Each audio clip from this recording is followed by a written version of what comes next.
자, 이제 드디어 이제 군무원 필기 발표 성적을 대략적으로 이제 알고 이제 면접 준비를 하는 분들이 계실 것 같은데요. 제일 많이 하는 질문 중에 하나가 제가 필기 컷인데 필기 고위험군인데 합격할 수 있을까에 대한 얘기를 많이들 하십니다. 가장 큰 변화 중에 하나가 2025년부터 필기와 면접의 평가 비중이 바뀌었죠. 원래 50대 50에서 필기 75%, 면접 25%로 바뀌었다. 그래서 필기 컷 합격이 이전까지는 좀 쉽게 나름 할 수 있는 부분들이 있었는데 올해부터는 조금 더 어려워질 수는 있다라는 부분들이 있는데 면접과 필기는 또 절대적이냐 상대적이냐라는 기준이 명확한 부분들이 있다 보니까 필기 컷도 충분히 합격할 수 있다라는 부분으로 말씀드릴 수 있을 것 같아요. 근데 이제 필기 컷으로 합격하는 사람들의 특징이 뭐냐? 심플하게 그냥 면접을 잘 보는 사람들이 필기 컷으로 합격을 한다. 그럼 그 면접을 잘 본다라는 거에 대한 기준이 뭐냐? 필기 컷으로 합격하는 사람들 같은 경우에는 일단 가장 첫 번째로 중요한 게 전공 질문에 대해서 잘 알아야 됩니다. 전공 질문들이 굉장히 많이 나오는 경우들도 있고 뭐 적게 나오지만 또 이 질문들 굉장히 중요한 부분들이기 때문에 전공 질문에 대한 답을 잘 하셔야 된다. 두 번째로는 이 지원자들 간의 면접의 질문에 대한 답변에서 차이가 가장 있는 지점이 어딘지를 잘 알아야 되는데 그게 바로 직무 역량 중심에 대한 면접의 차이다라고 보시면 될 것 같아요. 그래서 필기 컷으로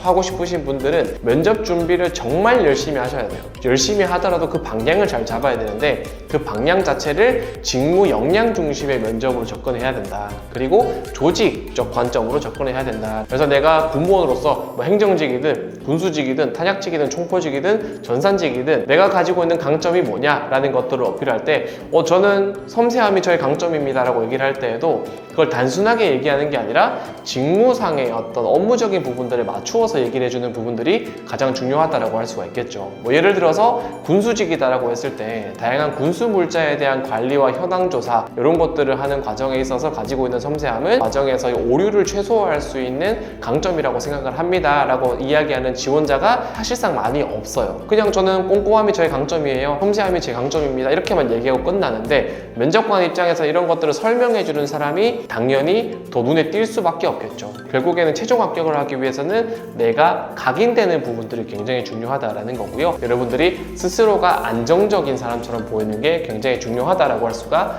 있겠습니다. 이 면접이라는 거는 결국에는 하나의 대화의 흐름이다라고 할 수 있기 때문에 그 대화의 과정에 있어서 내가 얼마나 안정적인 사람인지 심리적으로 정신적으로 건강한 사람인지를 잘 보여주는 부분들이 중요합니다. 컨설팅 과정에서 비언어를 굉장히 중요하게 많은 시간들을 투자하진 않지만 여러분들이 실전 연습을 해보시면서 내가 면접관에게 충분한 호응을 잘하고 있는지 또 나름의 이런 미소라든지 웃음이라든지 굉장히 눈빛이라든지 여러 가지 안정적인 모습을 보여주는 부분들이 또 최종 합격하는데 굉장히 중요한 부분들이다라고 할 수가 있겠습니다. 필기 컷이나 필기 고위험군을 필기 컷에서 플러스 4.5점까지를 고위험군이라고 하는데 그 정도의 합격 비중을 뭐 작년까지는 굉장히 많이 가져가고 있는 부분들이 있는데 그런 부분들을 가져가는 사람들의 특징이 이런 것들이 있다라고 말씀드릴 수가 있겠습니다. 정리하면 첫 번째, 전공 질문이 굉장히 중요하다. 두 번째, 직무 역량 중심의 조직적 관점의 답변을 충족시켜서 면접관에게 강의를 시켜주자. 세 번째로 우리가 안정적인 사람이 되어 보이는 것이 굉장히 중요하다라고 할 수가 있겠습니다. 필기 컷이라 하더라도 절대로 포기하지 마시고 준비를 잘 하세요.